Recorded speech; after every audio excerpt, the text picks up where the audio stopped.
Poverty is not a state to be envied. Umaskini sio hali ya wewe kuhurumiwa ama kutamaniwa. You can't desire to be a beggar. Hauwezi tamani kuwa maskini. But you will always desire to be a blessed man or a woman. Lakini daima unatamani kuwa mtu aliyebarikiwa. And so far we are seeing a number of things that will help us understand why poverty is wrong. Na hadi sasa tumeona baadhi ya mambo ya kutusaidia kujua umaskini ni mbaya. Why you shouldn't be in the valley called poverty. Ya kwamba haustahili kuwa katika hilo bonde la umaskini. Why you should never be associated with the color of poverty. Na kwa nini usiwahi itanishwa na rangi ya umaskini? For 2 Kings chapter 4, that is where we were looking at yesterday. Na tukaanzia katika kitabu cha pili cha Wafalme sura ya 4. Your creator does not have poverty. Ya kwamba muumba wako hana umaskini. God does not live in poverty. Mungu mwenyewe haishi katika umaskini. His name describes him. Jina lake linamuelezea.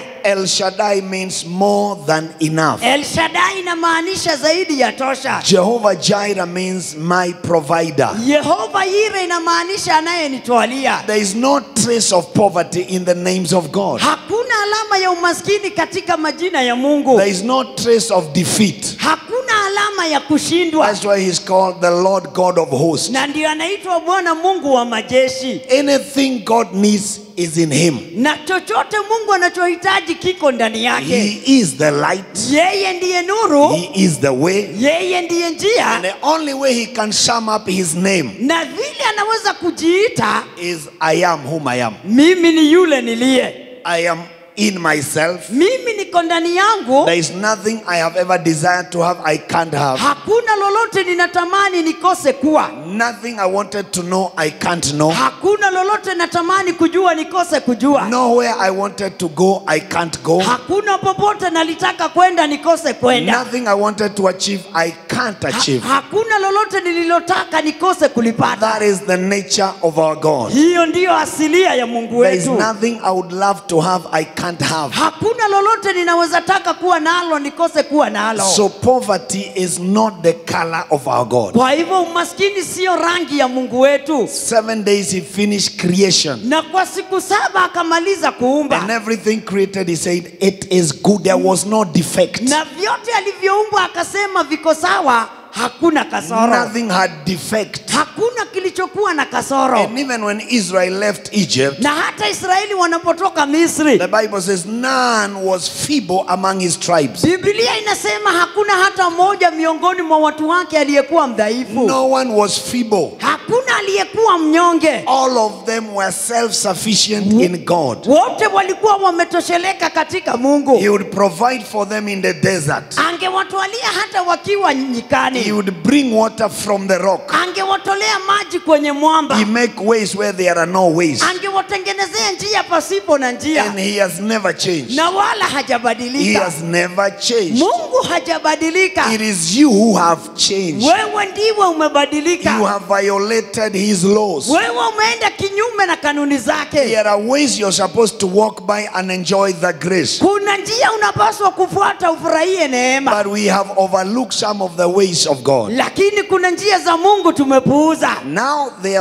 cried a woman. Na sasa akalia mwanamke. There cried a woman. Mwanamke mmoja akaja na kilio. He was crying because there was a problem. Alikuwa analia maana palikuwa na shida. And this woman was of the wives of the sons of the prophet. Naye alikuwa mke wa wana wa manabii. And she cried to Elisha. Na anamlilia Elisha. And she said, your servant, my husband. Anamwambia mtumishi wako mume wangu. In other words, the man who was serving you, Elisha, Yule mtu alikuwa akikutumikia wewe Elisha. among the sons of the prophet, Miongoni mwa wana wa manabii. one of them was my husband. Mmoja wao alikuwa mume wangu. And you were their lecturer. Na wewe ndiye ulikuwa mwalimu wao. You were their head teacher. Wewe ndiye ulikuwa mwalimu mkuu wao. And you know my husband, your servant. Na wewe unamjua mtumishi wako mume He wangu. never missed classes. Hakuwahi kosa darasa. But he had some weaknesses. Lakini alikuwa na udhaifu fulani. He used to borrow things and he's not able to pay. Alikuwa anakopa vitu bila kulipa.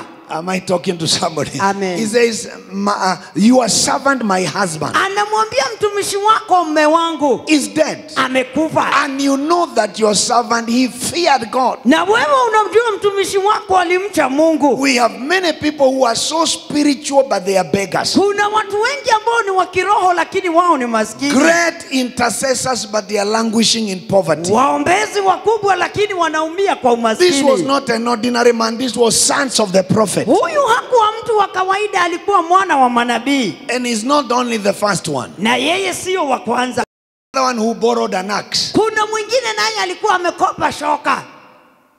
You remember? Unakumbuka? This was a class of beggars. Hiki kilikuwa kiwango ama watu wa kuombaomba. Darasa ya wanafunzi, huyu anaomba shoka, huyu amekopa kwa ART na wako kanisa moja.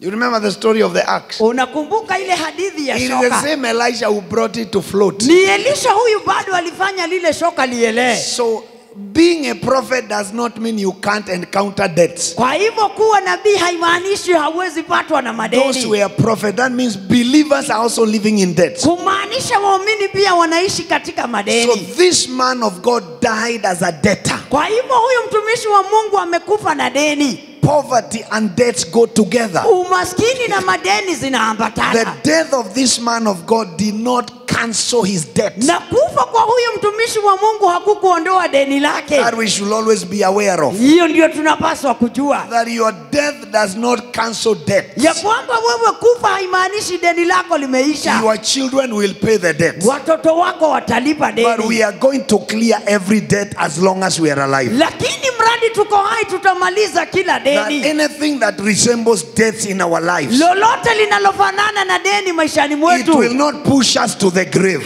halitatuelekeza kaburini. We shall have more than enough. Tutakuwa na zaidi ya The tosha. only way to escape death is when you experience more than enough. Na jinsi ya pekee ya kuepuka madeni ni wewe kukutana na zaidi ya And that tosha. is what God told Abraham. Na ndiyo Mungu akamwambia Ibrahimu, I will bless you and make you a blessing. nitakubariki na kukufanya uwe You baraka. will have more and more to give. Na utakuwa na zaidi ya kupeana. So this man was God's spokesman, Kwa hivyo huyu alikuwa anamwakilisha Mungu. but he died in debt. Lakini amekufa akaacha He deni. prophesied to others, Alikuwa akiwatabiria wengine. but he left his family in sorrows. Lakini ameacha familia yake kwa huzuni. Poverty is not a respecter of your believing status. Umaskini haujali hata kama wewe una imani kiasi You gani. can speak in tongues, but your landlord needs his arrears. Unaweza nena kwa ndimi lakini mwenye nyumba anataka pesa zake. Speaking in tongues does not eradicate debts. Maana kunena kwa ndimi hakukuondolei madeni. You can speak in tongues, but you still need to pay rent. Unaweza kunena kwa ndimi lakini bado lipa nyumba ya Can wenyewe. I hear somebody say, I break the power of debt? Na vunja nguvu ya madeni. I can't hear you. Na ivunja roho ya madeni. Because being a person who owes people, Maana wewe ukiwa mtu mwenye madeni ya wengine, you are a slave to these people. unakuwa mtumwa kwa hawa watu. You become a slave to them. Unakuwa mtumwa kwao. So when you refuse to apply financial principles Kwa hivyo ukikosa kutumia kanuni kifedha in the word of God, katika neno la Mungu, financial economic will punish you. uchumi kifedha You utakuadhibu. will be punished financially. Utapata adhabu kifedha.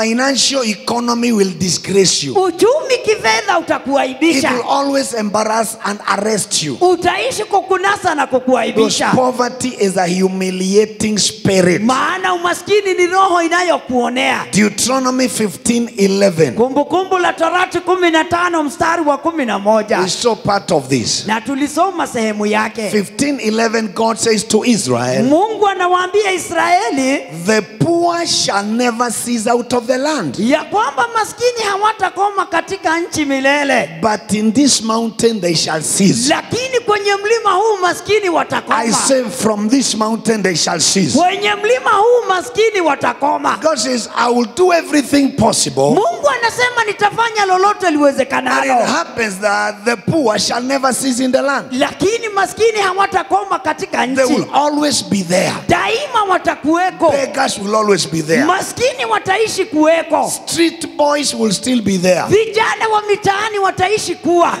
slums will always be there. Vibanda vitaendelea kuwa. Because this is a power. Kwa sababu hii ni nguvu. It is a spirit resting on people. Ni roho imewakalia watu. It is a humiliating spirit. Na ni roho ya kuwafinyilia. It is a humiliating entity. Ni kitu ambacho kinawafinyilia. And this spirit called poverty produces beggars. Na huyu roho anayeitwa umaskini anazaa maskini. But prosperity produces givers. Lakini fanaka inazaa watu wanaojua kutoa. Can you write that if you are following me keenly? Kama unanisikiza kwa makini, poverty produces beggars. Ya kwamba umaskini unazaa watu maskini. But prosperity produces givers in the kingdom. Lakini fanaka inazaa watu wanaojua kutoa kwa ufalme. Listen to this. Hebu sikia. Whether you become a beggar or a giver, wewe ujue kutoa ama uwe maskini, it is based on what you do with the word of God you have heard. Italingana na kile umefanya kwa neno la Mungu ulilosikia. Whether you are a beggar or you are a giver, iwe unajua kutoa ama wewe ni maskini, it is based on what you do with the word of God that is taught. Itategemea kile unafanya kwa neno la Mungu unalofunzwa. Deuteronomy 28 from verse number 1. Kumbukumbu la Torati 28 mstari wake wa kwanza. What you hear determines how far you will go in life spiritually. Na kile unasikia kinaamua umbali utakaofika kiroho. And he told Israel, anawaambia Israeli, it shall come to pass if you shall hearken. Itakuwa utakaposikia. Hearkening is very crucial. Kwa hivyo kusikia ni muhimu sana. Following the instructions is crucial. Kufuata maagizo ni muhimu. My people are destroyed. Watu wangu wanaangamia for lack of knowledge. Kwa kukosa maarifa. Lack of information. Kukosa kuwa na habari. It shall come to pass if you shall hearken diligently. Itakuwa utakaposikia sauti ya Mungu kwa bidii. It is not just hearken, you hearken diligently. Sio tu kusikia, lakini ni kusikia kwa bidii. Diligently meaning you must make an effort. Kumaanisha unatia bidii. You must make an effort to know what is God saying this time. Unatia bidii kujua Mungu anasema nini wakati huu. What am I supposed to do for this word to do something in my life? Ama ninapaswa kufanya nini ili hili neno linitendee? Diligently. Kwa bidii. And to the voice of the Lord your God. Kwa sauti ya Bwana Mungu wako. Number 2, to observe to do. Na kutunza kufanya. To observe to do. Kuwa mwangalifu kufanya. That is what is lacking in the church. Na hiyo ndio imekosa kanisani. To do. Kufanya. All his commandments which I command you this day. Maagizo yake yote ni kuagizayo leo. Then the result is simple. Basi matokeo ni rahisi. The Lord your God will set you high above. Ndipo Bwana Mungu wako atakutukuza juu ya mataifa yote. The journey upwards is by hearkening and doing. Safari ya kwenda juu ni wewe kusikia na kutenda. Hearkening and doing. Kusikia na kufanya. Hearkening. Kusikia instructions. Kusikia maagizo. And if I'm not very wrong, na ikiwa sijakosea, in John 13:17 I believe. Katika Yohana 13:17. Listen to this. Hebu sikiza. Jesus has finished washing his disciples' feet. Baada ya Yesu kuosha wanafunzi wake miguu, there is something he says that is amusing. Kuna jambo anawaambia la ajabu. If you know these things, mkiyajua mambo haya, happy are you if you do them. Heri ninyi mkiyatenda. This is one of my best scriptures. Hili ni andiko ninalopenda zaidi. If you know these things, mkiyajua mambo haya, happy are you. Itakuwa heri kwenu if you practice them. Mkiyatenda. If you do them. Ikiwa mtayafanya. If you walk in them. Ikiwa mtaenenda kulingana nayo. If you practice them. Ikiwa mtayatendeza. Somebody say I hear you. I hear you. Somebody say I hear you. I hear you. So this is where success begins from. Hapa ndipo fanaka inaanzia. If you know. Mukiyajua. What you do not know, you can't do it. Maana kitu usichokijua hauwezi kifanya. Yes, if you know these things. Lakini mkiyajua mambo haya. So there are things I have known. Kwa hivyo kuna mambo mimi nimejua. That moves me from the valley to the mountain. Yanayonitoa kwenye bonde yananiinua mlimani. And there are people who will start moving out of the valley of struggle. Na kuna watu wataanza kutoka kwenye bonde right in this mountain in Jesus' name. Kwenye mlima huu kwa jina la Yesu. You come out of this valley valley of death. wewe utatoka kwenye bonde la madeni, The valley of death. bonde la madeni, To the mountain of being a giver. uingizwe kwenye mlima wa kujua kutoa. It was a simple practice. Na ilikuwa kitendo rahisi, And it's like the disciples were amazed. na ni kama wanafunzi walishangaa. And he said, fear not. Akamwambia msiogope, If you know these things, mukiyajua mambo if haya, you understand them mukiyaelewa and do them, na kuyatenda, happy shall you be. itakuwa heri kwenu. Happiness comes from doing something. Furaha inatokana na wewe kufanya kitu. Happiness will come as a result of you practicing something. Furaha itatokana na wewe kutendeza And jambo. that is what God is telling Israel. Na hivyo ndivyo Mungu anaambia If Israeli, you hearken, mukisikiliza. so your financial success Kwa hivyo fanaka yako kifedha is determined by these things. itategemea haya mambo. Listening diligently, Kusikiza kwa bidii, carefully and watchfully, kuwa mwangalifu listening to the voice. kwa kusikiza sauti. The same Deuteronomy 29:9. Katika Kumbukumbu la Torati 29:9, 29:9. 29 mstari wa 9, Coming out of this valley. kutoka kwenye hili bonde, Keep therefore the words of this covenant. yashikeni basi maneno ya agano hili. Everything is do, keep, obey, observe, hearken. Kila kitu unaambiwa shika, angalia, kuwa mwangalifu. That is the instruction. Hayo ndiyo maagizo. Keep, Shikeni, hearken, sikilizeni, obey. mtii, If you are willing, mukiwa mnataka. God has already played his part. Mungu amefanya sehemu So it yake. is you to start the journey towards God. Kwa hivyo ni wewe uanze safari ya kumwelekea Mungu. Let's read together that scripture 1, 2, 3. Keep therefore the words of this covenant and do them, Yes. that you may prosper in all that you do. As simple as that. Rahisi namna hiyo. Does he add prayers there? Ameongeza maombi hapo.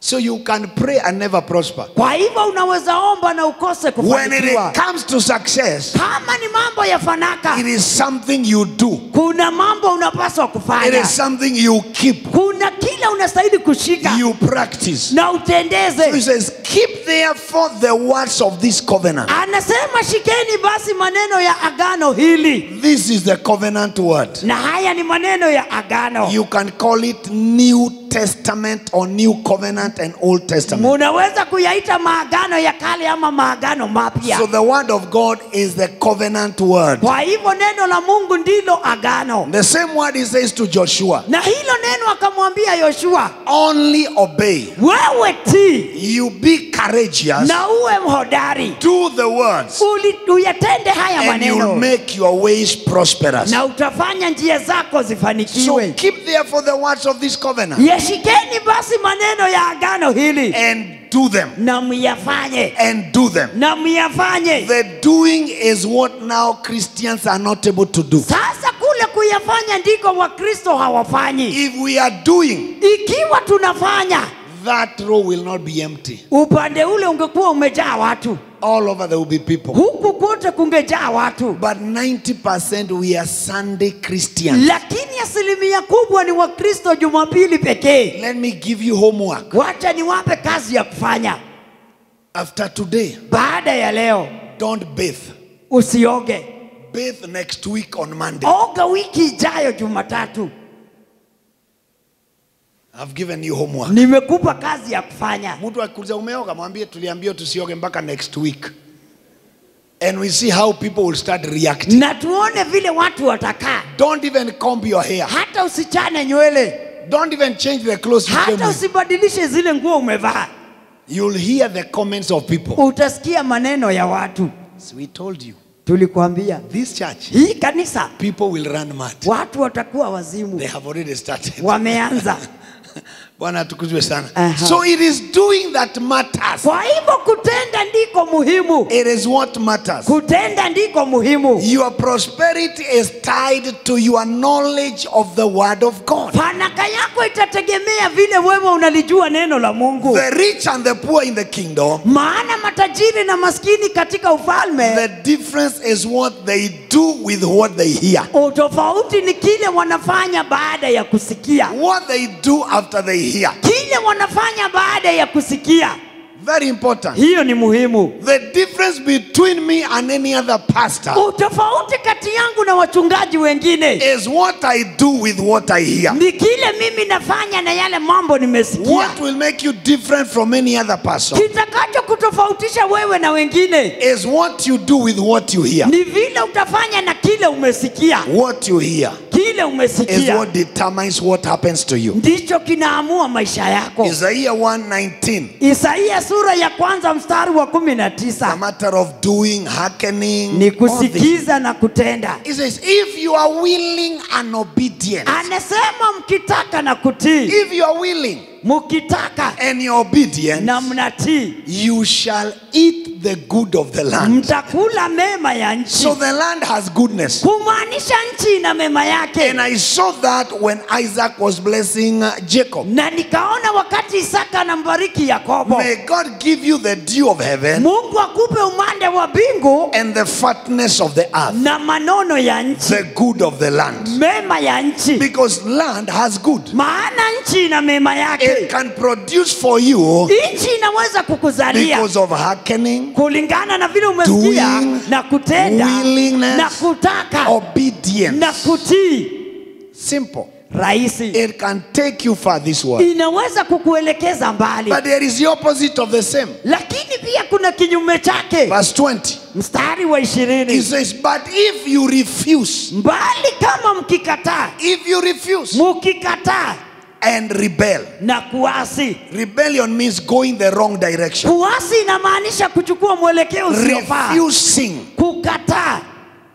Refusing. Kukataa. So if you refuse and rebel, Kwa hivyo mkikataa na kuasi, you shall be devoured by the sword or with the sword. mtaangamizwa kwa For upanga. the mouth of the Lord has spoken. Maana kinywa cha Bwana kimenena If haya. you refuse. Kukataa. But if you obey Lakini mkitii and you are willing, na kutaka, chances are high you will eat the good of the land. kuna uwezekano mkubwa mtakula mema ya nchi. The good of the land. Mema ya nchi. So the land has good. Kumaanisha nchi na The mema. land has good. Nchi na mema. And that's the direction this ministry is going. Na huo ndio mwelekeo huduma hii inaelekea. Enjoying the good of the land. Kufurahia mema ya nchi. Where others say there is lack, you say there is plenty. Mahali wengine wanaona ukosefu, wewe unaona Where utele. doors are not opening, you say my doors are always open. Mahali milango imefungika, wewe milango yako iko wazi. Where there is lack, you have plenty. Palipo na ukosefu, wewe una To utele. eat, to give and to spare. Kula na kutoa na kuweka. Very, very crucial. Hiyo ni muhimu. Very important. Hiyo ni ya maana. In Acts chapter 3 verse 1, Matendo ya Mitume sura ya 3 mstari wa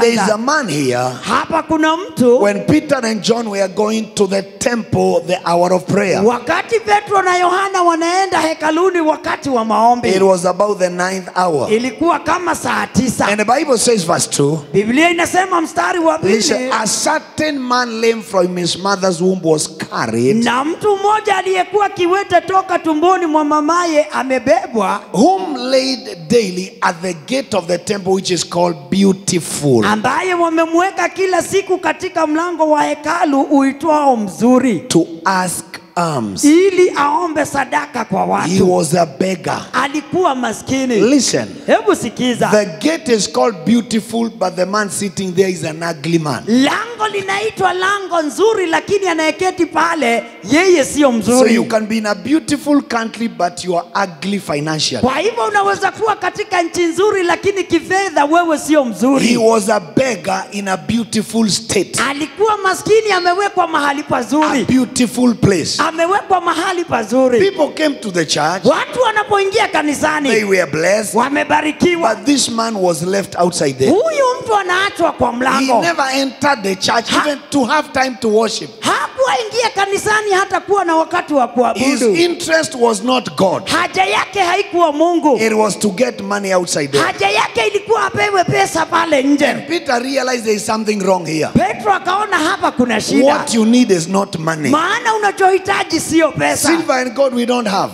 Sisi hatuna dhahabu wala Will fedha. make you jump out of this place to go and seek the Lord. Tutafanya utoke hapa uingie ukamtafute As you Bwana. seek him first Na ukimtafuta kwanza and his righteousness, yeye na haki yake, all these things shall be added. mengine yote You will utazidishiwa. stop staying at a beautiful gate Na and your pockets are ugly. Utaacha kubaki kwenye mlango mzuri na mifuko yako ni mibaya. So poverty does not beautify you because you are around the church. Kwa hivyo umaskini hautakurembesha hata ukae karibu na kanisa. This man was staying at the gate, Huyu mtu alikuwa anawekwa kwenye but he lango, was a beggar at the gate of a beautiful church. lakini ni maskini kwenye lango la kanisa You nzuri. can be in a magnificent congregation church, Unaweza kuwa kwa kanisa kubwa, kanisa but nzuri, you are ugly financially. lakini kifedha wewe ni mbaya. May that power be broken out of your life. Hizo nguvu zivunjike I maishani say, may mwako. that power be broken in the name of Jesus. Hizo nguvu zivunjike kwa jina la Yesu. A magnificent church, Kanisa kubwa, but this person was a beggar in that church. lakini huyu mtu ni maskini kwa hilo He stayed kanisa. outside there. Anawachwa kwenye He lango, was just there. ako tu kwenye The lango. rich parked their vehicles. Matajiri wanaingiza magari He yao, saw them coming in. anaona wakiingia Rich people, matajiri, but there was one who was a beggar. lakini kuna mmoja ambaye ni The maskini. doors of the church are open, Milango kanisani iko but he wazi, cannot enter. wala hawezi ingia. Begging restricts you from reaching God. Umaskini unakuzuia wewe kumfikia Instead Mungu. of looking to God, you look to men. Badala ya kumtizamia Mungu unawatizamia May wanadamu. that dependent spirit be broken out Huyo of your roho life. wa kutegemea avunjike In the kwako name of Jesus Christ. kwa jina la I Yesu. say, may it be broken in Jesus' name. Avunjike kwa jina la Yesu. The day you stop begging is the day you discover the right life of living. Wakati utaachana na umaskini ndio utajua njia inayofaa You will know kuishi, the reason why you are living. na utajua sababu ya wewe kuwa hai. So you must be connected to God Kwa hivyo lazima uhusiane na Mungu when it comes to financial solutions. katika suluhisho kifedha. When it comes to financial solutions, Katika suluhisho kifedha you must be connected to God properly. lazima uhusiane na Mungu vizuri. Doesn't Jesus say to his Na disciples, si Yesu aliambia wanafunzi wake, I am the true vine. mimi ni mzabibu wa kweli, My father is a vine dresser. baba yangu ndiye mkulima, You are the branches. ninyi ni matawi. And if you are the branches, Na ikiwa ninyi ni matawi, there has never been a poor branch in me. hakujawahi kuwa tawi lenye umaskini ndani yangu. You didn't hear that. Haujaelewa hiyo.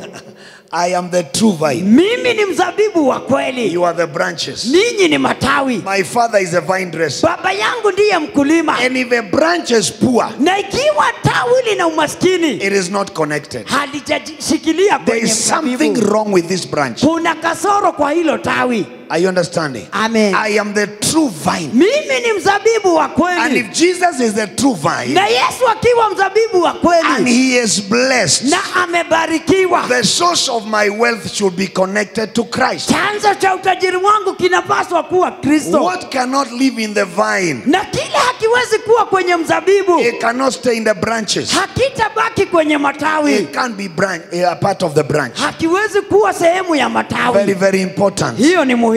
Jeremiah 17 verse 5. Yeremia 17 mstari wa You 5. must be thoroughly connected to God. Lazima ushikamane kabisa na Mungu. Your soul, your spirit and body are immersed in God. Nafsi, roho yako na mwili wako uingizwe ndani ya Mungu. Why? Kwa nini? Thus says the Lord, Asema Bwana, cursed be the man amelaaniwa mtu yule that trust in men. amtegemeaye mwanadamu. Cursed Amelaaniwa is a man, mtu yule, be the man yule mtu that puts his confidence in man, awekaye ujasiri wake katika mwanadamu, in the things of the world, katika mambo ya dunia, and makes flesh his arm, na amfanyaye mwanadamu kuwa kinga yake, in whose heart departs from the Lord. na moyoni mwake amemwacha He Bwana, has departed from God. amemwacha Bwana, They trust in their business more than the creator of the business. anaamini biashara yake kuliko mwenye kuumba hiyo He biashara, trusts in what he's thinking more. anaamini kile anafanya sana. And this kind of a man, he says, Na huyo mtu anasema because he has departed from the Lord, kwa sababu amemwacha Bwana, he shall be like a heath in the desert. atakuwa kama fukara nyikani. Hey, a heath in the desert. Atakuwa kama fukara He nyikani, shall not see when good comes. hataona yatakapotokea So mema. there is a season when good comes. Kwa hivyo kuna wakati mema huja, There is a season when good comes. kuna kipindi ambacho mema huja. And David was sure about it. Na Daudi alikuwa na uhakika, And he says, surely na akasema hakika goodness and mercy shall follow me. wema na fadhili They zitanifuata, shall follow me. zitanifuata, Not for 5 years, na sio miaka but mitano, all the days of my life. siku zote za maisha So yangu. this kind of a man who trusts in what he is doing, Kwa hivyo mtu kama huyu anayetumaini kazi he yake shall be like a heath in the desert, atakuwa kama fukara nyikani, and shall not see when good comes. wala hataona yatakapotokea mema. But where will he be? Bali atakaa wapi? He shall inhabit the parched places in the wilderness, Atakaa jangwani palipo na ukame, where there are no customers. mahali hakuna wateja. Which service is this? Hii ni ibada gani? Are you here? Muko hapa? Bwana atukuzwe sana. Amen. He shall never see customers Hata waipata wateja, because he's in parched places in the wilderness, maana yeye ako jangwani palipo na ukame, in a salt and land not inhabited. na katika nchi ya chumvi isiyokaliwa na This is watu. the kind of a man whom have departed from God. Huyu ni yule mtu ambaye amejiondoa kwa Mungu. Staying without coming to church for 1 month, it doesn't bother them. Kukaa mwezi mzima bila kuja kanisani hajali, They are waiting for the pastor to call them. anangoja mchungaji ampigie simu. They will wait longer. Watangoja, They will wait longer. wataendelea kungoja. If you have 6 children Kama wewe una watoto 6 and there is only one who cries when food is brought in the table, na ni moja tu analia wakati chakula kimeletwa you will mezani, concentrate on those who are healthy. utashughulikia wale ambao wako sawa. Leave this one ambaye anaangalia mboga anasema ina nyama sikuli. Wacha wale wanakulaga bila nyama wakule wanone. Na wewe ambao unakataa, osha vyombo wakishamaliza. You will concentrate on those who hearken to you. Utashughulikia wale ambao wanakutii. How do you stay out of the church for 4 months and you don't come? Unakosaje kwenda kanisani miezi And ile you are comfortable. na hausikii chochote? There is a drought coming your way. Kuna jangwa inakujia, There is a drought coming. You try to say, my father, my father. kuna kiangazi kitakupata, utajaribu kuomba, You realize even that prayer left you. unagundua hata hayo maombi yalikuondokea. You start by saying, my mother, where is these prayers? My mother, my uncle, hiyo jina my father inakataa kutoka. Unashindwa, what happened? You want to pray the Lord's prayer. Unataka kuomba sala ya Bwana. Our mother who art in heaven. Unashindwa, maombi ilienda wapi? You try because you have been far from God. Kwa sababu umejiweka mbali na Mungu. Every prayer you want to pray, you are not able. Kila ombi utajaribu kuomba hautaweza. That is what happened to Samson. Na hivyo ndivyo ilitendeka kwa He Samsoni. tried to wake up and do what he has been doing. Samsoni alidhani ataamka kawaida afanye vile amekuwa The Bible akifanya. says he didn't realize Biblia inasema hakujua, the Spirit of the Lord had left him. kumbe Roho wa Mungu alikuwa amemwacha. The Spirit of the Lord had left him. Roho wa Mungu alikuwa amemwacha. Poverty makes persons beggars. Umaskini unafanya watu wawe na shida. Makes people beggars. Inafanya watu wawe na shida. And did you know Na wewe ulijua that beggars keep telling you the same story until they forget whether they had told you the story before? ya kwamba hadithi ya maskini ni ile ile hadi wanasahau walikuwa wamekuambia. There is one man who used to beg every day. Kuna mtu mmoja alikuwa anaombaomba kila siku. And he will only ask, he didn't ask even for money. Yeye hakuwa anaomba watu pesa. He would come to churches. Anakuja kama And kanisani. this is how he would start. Na hivi ndivyo alikuwa anaanza. Habari zenu ndugu yangu. Tunasema mzuri sana. Nataka msaada na si wa pesa. Oh, tukisikia hivyo we relax. Kama sio pesa ni msaada gani? Fanyeni hivi ndugu zangu. Ile kiosk munipeleke. Muninunulie mahindi moja. Ni bambue, ni kunywe glasi ya maji, niendelee na safari. Msinipe chakula, msinipe pesa. So ukisikia mtu anasema hivyo, badala kujisumbua kwenda huko, si unampatia hiyo 20 bob. Aha. So that was his story. Hiyo ndio ilikuwa hadithi yake. And it is like he knew it's like a poem. Na alijua vizuri kabisa hangekosea. Ndugu zanguni, nahitaji msaada. Sitaki pesa. Kiosk iko pale, nipeleke. Mninunulie mahindi moja, ni bambue, niendelee na safari. That was the chorus. Hiyo ndio ilikuwa wimbo wake. And that is what we did.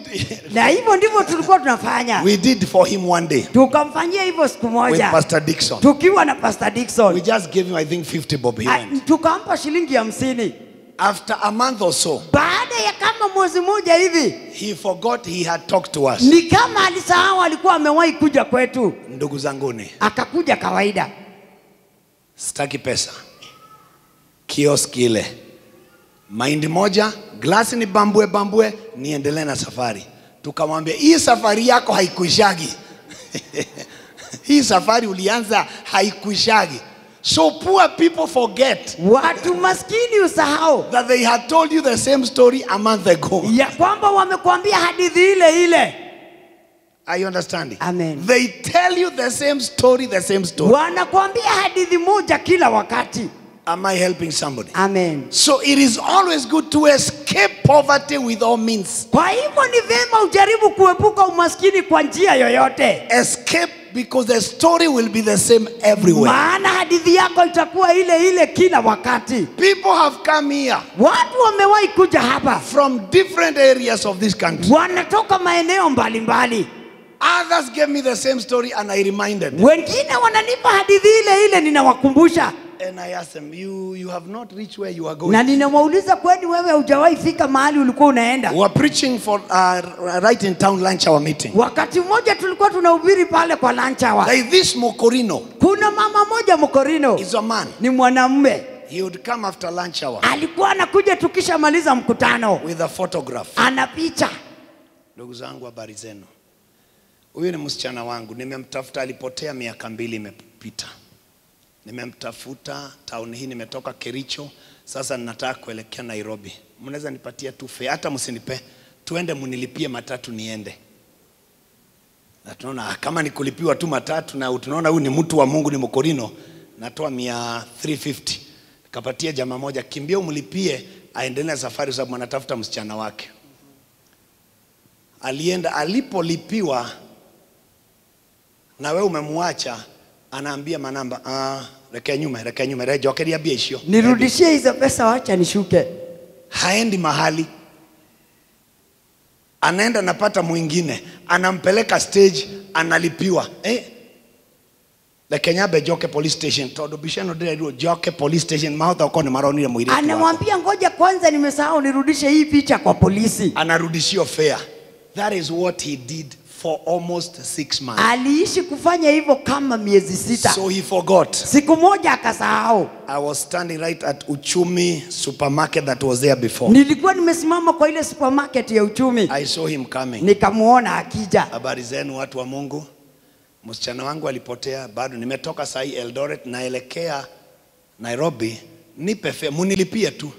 Nikamwambia mudhuri yoyo. Nikamuuliza mzee, dore wana muiretu, haujawahi pata huyu msichana wako? Safari no yako dire yathira. Hii safari yako haujawahi fika. That is how he was conning people in town every day. Hivyo ndivyo aliishi kudanganya watu. He would go home with a clean 4,000 to 5,000. Anaenda nyumbani jioni ana 1000 kama 4 ama 5.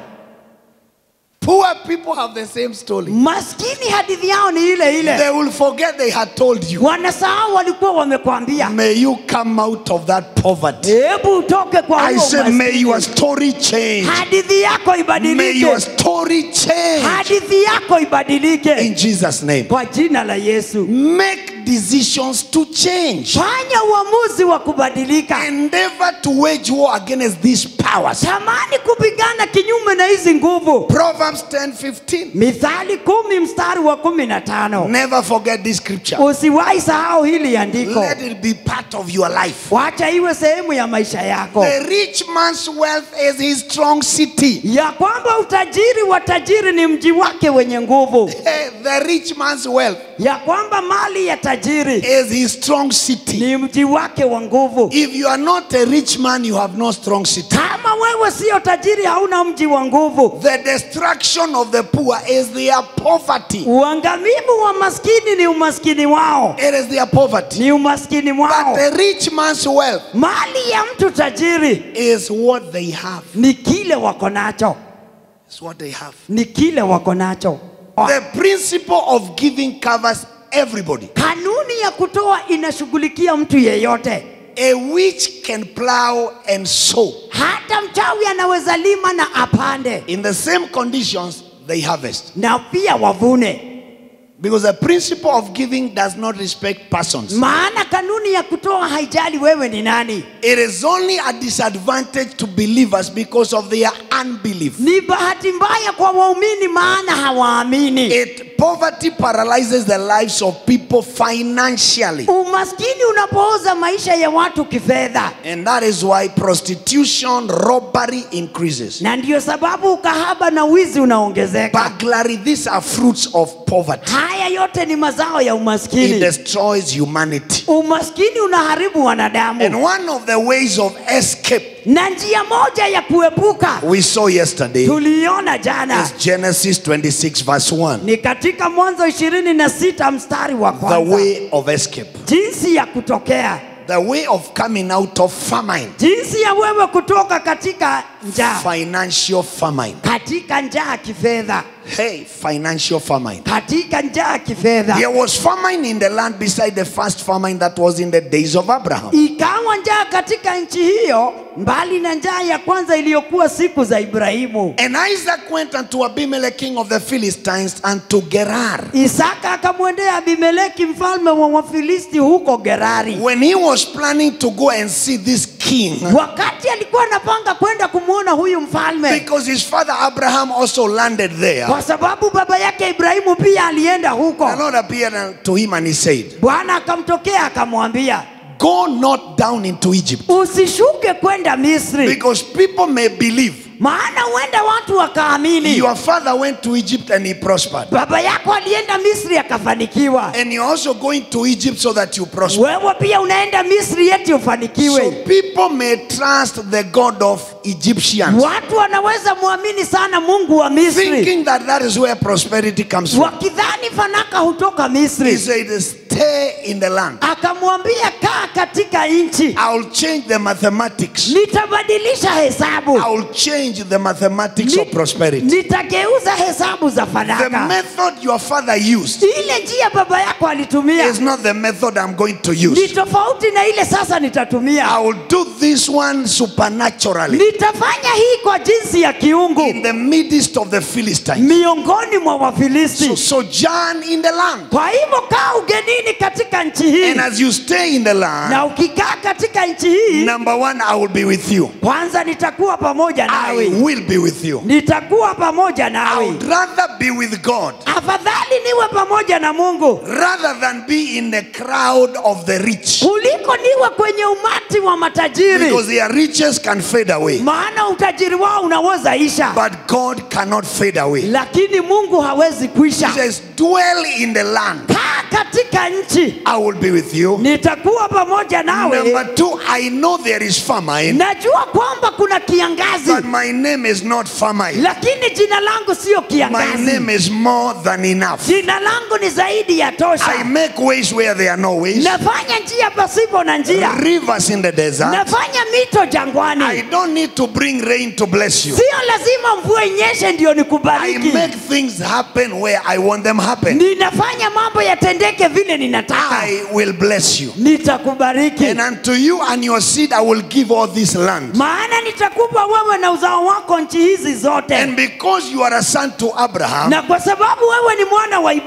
is Ibrahimu, a covenant in place. kunalo agano And there is an oath na kuna kiapo that binds me as God to make you prosper, whether you like it or not. kinachonifunga mimi Mungu ni kufanikishe upende I will usipende. bless you whether you want it or not. Nitakubariki upende usipende. Whether you are in the desert, Uwe jangwani, whether you in the wilderness, uwe nyikani, there is a covenant that binds me to make sure that you prosper. kuna agano linalonifunga nihakikishe Even nimekufanikisha. if you start a supermarket in the wilderness, I have to make it prosper. Hata uanzishe supermarket jangwani Because I am nitaifanikisha. in covenant with your father. Maana ninalo agano na baba And I yako. am not limited. Na mimi sina mipaka. Where there is famine, Palipo na njaa I am called God. ninaitwa I Mungu. command ravens to feed Elijah. Ninatuma kunguru wa So mlishe Elia. stay in the Kwa land. hivyo kaa katika I nchi. can do the same. Ninaweza kukutendea. Hey, can I hear somebody say, my father, my father, Baba yangu, baba I yangu. will not die in the wilderness. Sitakufia jangwani. Prosper me in Kenya. Nifanikishe Kenya. Prosper me in Nakuru. Nifanikishie Nakuru. Prosper my life. Fanikisha maisha Give yangu. me the flavor of prosperity. Unipe ladha ya fanaka. In Jesus' name. Katika jina la He said, Yesu. Isaac, you don't have to go. Anamwambia Isaka sio lazima uende. If you know that I am whom I am, Ukijua mimi ni yule niliye, then stay in the land. basi kaa katika It nchi. may not rain, Uende kusinyeshe, but you will not lack. lakini wewe hautakosa. I say it may not rain, Uende mvua but isinyeshe, you will never sleep hungry. lakini wewe hautalala I njaa. say it may not rain, Uende mvua but isinyeshe, your car will never lack fuel. lakini gari lako halitakosa It may petroli. not rain, Uende mvua you will isinyeshe, never lack anything to dress. wewe hautakosa mavazi. Because I am called El Shaddai. Maana mimi naitwa El Shaddai.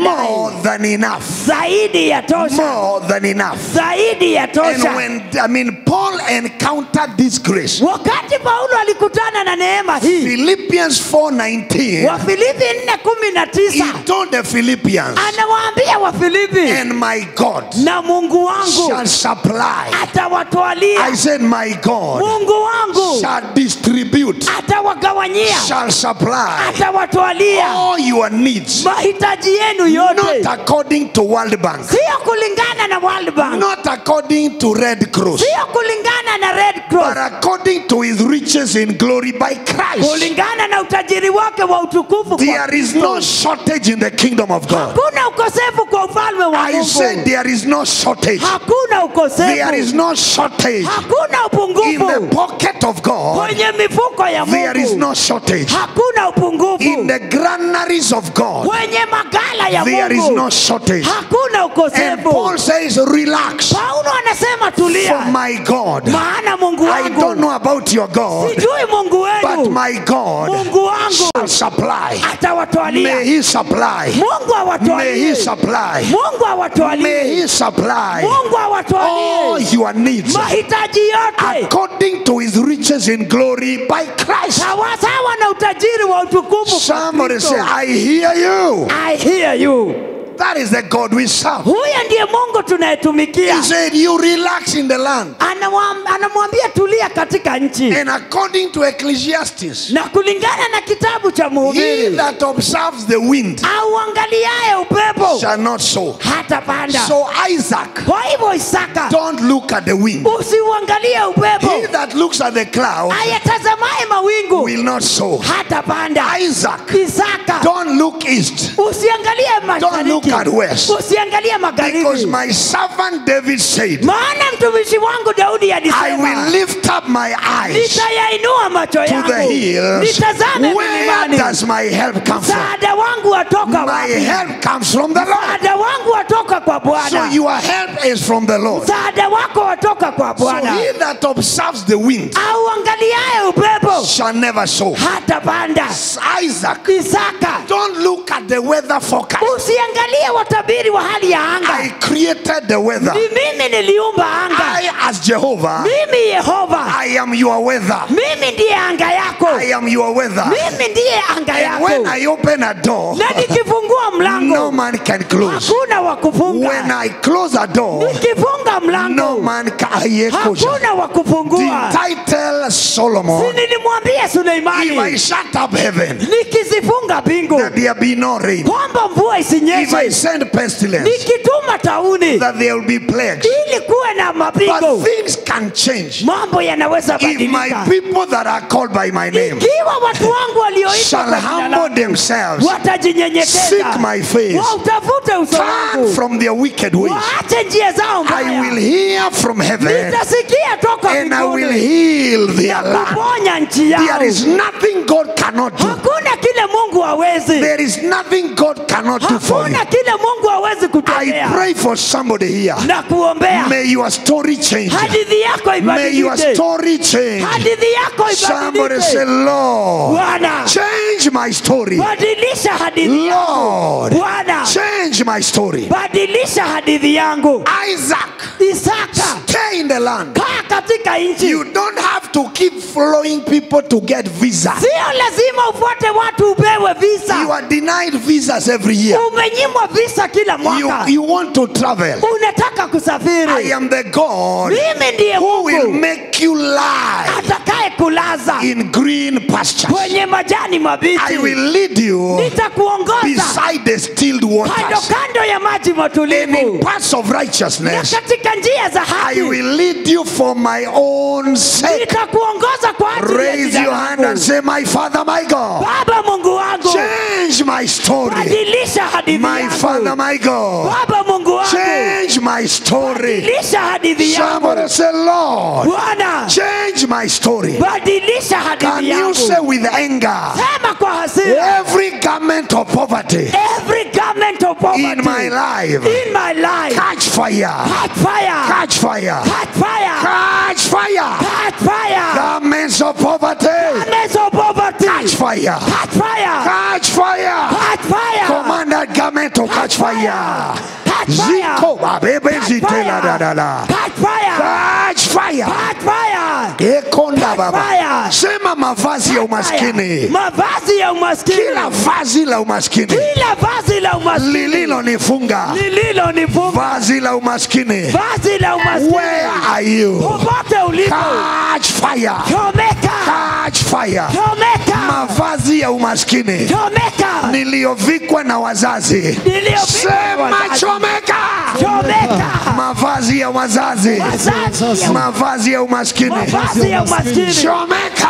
chomeka, Chomeka. chomeka, Chomeka. chomeka, Mavazi Mavazi ya umaskini ya umaskini niliyovikwa niliyovikwa tangia utoto. tangia utotoni. Chomeka. Chomeka, Chomeka. chomeka, Chomeka. chomeka. In Jesus' name. Limrosa katayanda. Hallelujah.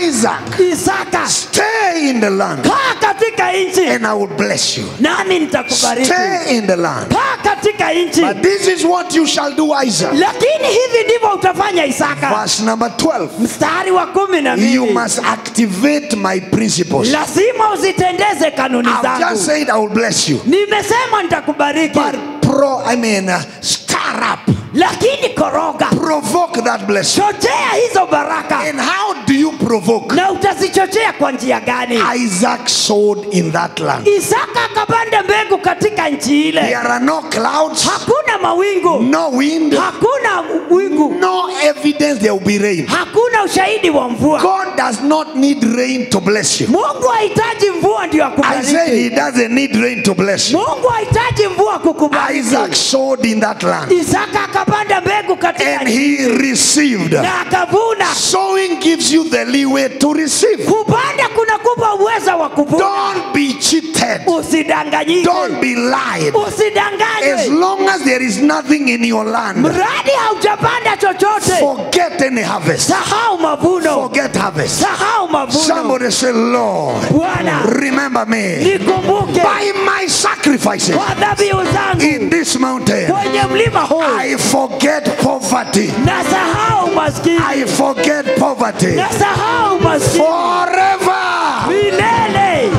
Hey, Hallelujah. he sowed, Akapanda. but there was no rain. Hakukuwa na mvua. Why? Kwa nini? Because if rain came, Maana mvua ingenyesha, the Philistines would have plowed. hata Wafilisti wangepanda. But there was no rain. Lakini mvua haikunyesha. He sowed the land. Akapanda katika He sowed in injili. the land. Akapanda mbegu. And he is sowing on the word. Anapanda kulingana na neno. I will be with you Ya kwamba nitakuwa na and wewe I will bless you. na nitakubariki. That is what keeps him moving. Hilo neno ndilo linamsaidia. He relaxed. Anaendelea And I kupanda. told you, Na nikakwambia there is a secret that we don't know. kuna siri ambayo hatujui. Right down in the earth, Ya kwamba kule chini there is water. kuna maji. What God only needed Kile tu Mungu is alihitaji to cause what I call water table to ni rise kuinua kiwango cha and maji water the 50 acres of Isaac. na kunyunyiza eka 50 za Isaka. God will cause that table of that water Mungu atainua kiwango cha to rise up kiinuke for people to travel, ili watu to look wasafiri. for you where you are. Wakutafute May mahali huko. people travel Watu wasafiri. because your water table is rising. Maana kiwango chako cha Your maji water kimeinuka. table will rise. Kiwango cha maji Somebody kimeinuka. say, I hear you. I hear you. Hey. And the same year, Na mwaka huo he harvested 100-fold. akavuna vipimo 100 kwa kimoja. 100-fold. Vipimo 100. Mahindi moja inaleta 100. Aha. 100-fold.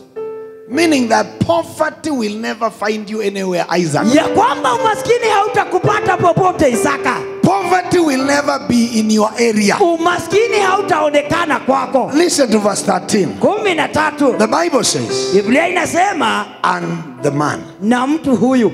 Hey, it doesn't say Isaac. Hata haimuiti Isaka. The man. Huyu mtu. Status change when money comes. Hali inabadilika pesa zikiingia. He became Akawa a very rich man. mtu tajiri sana. And his wealth continued. Utajiri wake ukazidi kukua. And his wealth continued to. Utajiri ukaendelea kukua. With God you can't make wrong. Kwa Mungu hauwezi You can't kosea. make a mistake. Hauwezi kosea. In God you can't make a mistake. Ukiwa na Mungu hauwezi kosea. And the man became. Na huyo mtu akawa. And there are people here who will become. Na kuna watu hapa watakuwa. May you be the one I'm talking about. Uwe wale ambao May you be ninamaanisha. the one I'm talking about. Uwe watu And he ninaomaanisha. became a very rich man. Akawa tajiri You sana. don't serve a dead God. Mungu wako You hajakufa. don't serve a dead God. Mungu wako He is the hajakufa. same Ni God. Mungu yule The yule. God of Abraham, Mungu wa the Ibrahimu. God of Isaac, Mungu wa Isaka. the God of Jacob, Mungu wa Yakobo. and now Na sasa. the God of the oracle. Mungu wa Oracle. May he bless you. Akubariki. May he bless you. Akubariki. May he bless you. Akubariki. In dry season, Wakati wa ukame. you will be blessed. Wewe utabarikiwa. In the desert, Wakati wa you will jangwani. be blessed. Utabarikiwa. You shall rise and never go down. Utainuliwa bila In the kuanguka. name of Jesus, Kwa jina la by Yesu. the revelation of the word, Kwa ufunuo wa neno. give the Lord a shout of praise. Hallelujah. Give the Lord a shout of praise. Hallelujah. Zemane kozata yandala ya. Rikrosata yandala baba baba zai. May it happen for you. Ikutendeke. May it happen for you. Na itendeke In kwako. Jesus' mighty name. Katika jina la Be Yesu. a hearer and a doer. Uwe msikizaji na mtendaji. And wait for the results. Na ungoje matokeo. Be a hearer and a doer. Uwe msikizaji na mtendaji. And wait for the results. Na kisha ungoje matokeo. This year will not end Mwaka huu hautaisha without tangible miracle. bila miujiza ya Without kuonekana. tangible miracle. Bila miujiza ya Mega kuonekana. miracles. Miujiza mikubwa. Mega Miujiza miracle. mikubwa If I'm mikubwa. talking about you, shout yes. Yes. Hey, Amen. you can't be in this mountain Hakuna vile vile utakuwa kwenye mlima huu and live in the valley. na uendelee kuishi You bondeni. can't be in the mountain and be in the valley. Hakuna vile utakuwa mlimani na May uwe the bondeni. shadow of the valley scatter. Uvuli wa bondeni May utawanyike. that shadow in the valley scatter. Uvuli wa bondeni utawanyike. In Jesus' mighty name. Katika jina la Yesu. I bless the cup, I bless the body. Na bariki kikombe na ubariki mwili. As we partake of the communion of tonight, Tunaposhiriki meza ya Bwana leo, we are celebrating the word of tonight. tunasherehekea neno la jioni ya In the leo. name of Jesus. Katika jina la Yesu. May the cup of the blood Kikombe cha damu and the body na mwili refreshen our being, zifanye upya utu wetu terminating what is illegal in our life. na kuondoa kisicho halali ndani yetu. In the name of the Father Kwa jina la and Baba of the Son na Mwana and the Holy Spirit. na Roho Mtakatifu. It is done in Jesus' name. Imetendeka kwa jina la Yesu. We can come and partake of the communion of tonight. Tunaweza kuja na tushiriki meza ya Bwana In Jesus' mighty name. katika jina la Yesu. Amen and amen. Amen.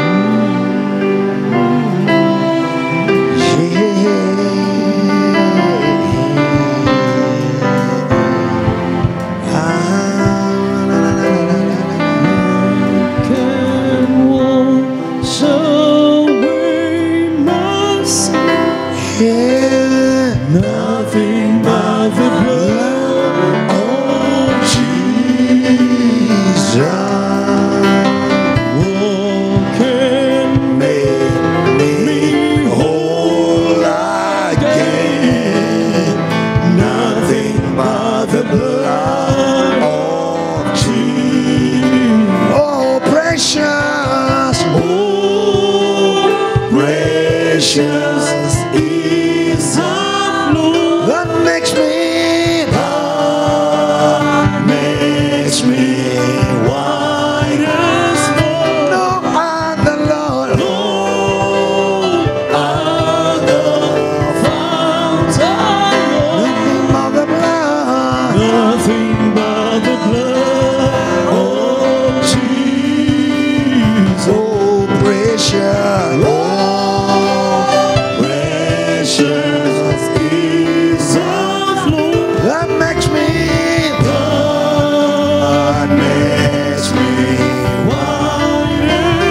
No other, oh, other fountain, nothing but the blood, nothing but the blood of Jesus. Nothing but the blood, nothing but the blood of Jesus.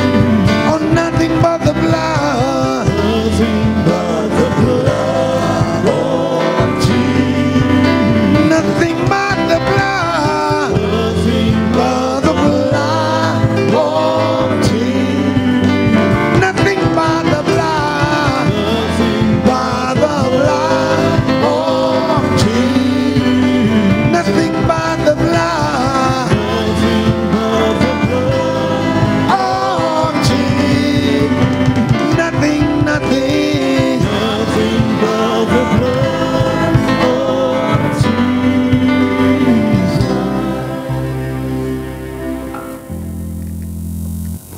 Partake of the body and the blood with thanksgiving. Tunashiriki mwili na damu kwa shukrani. What cannot live in Christ Kile hakiwezi ishi ndani ya Kristo cannot live in us. hakitaishi ndani yetu. We are partaking of the immortality of God Tunakula na kunywa kutoharibika kwake Mungu, that washes, cleanses us ambako kunaosha na kututakasa all unrighteousness. tokana na udhalimu wote. Let healing that abides in this communion Acha uponyaji katika ushirika huu abide in us. ukae ndani yetu jioni ya leo In Jesus' name. katika jina la Yesu. Let's partake of the body and the blood together. Wacha tushiriki mwili na damu kwa pamoja.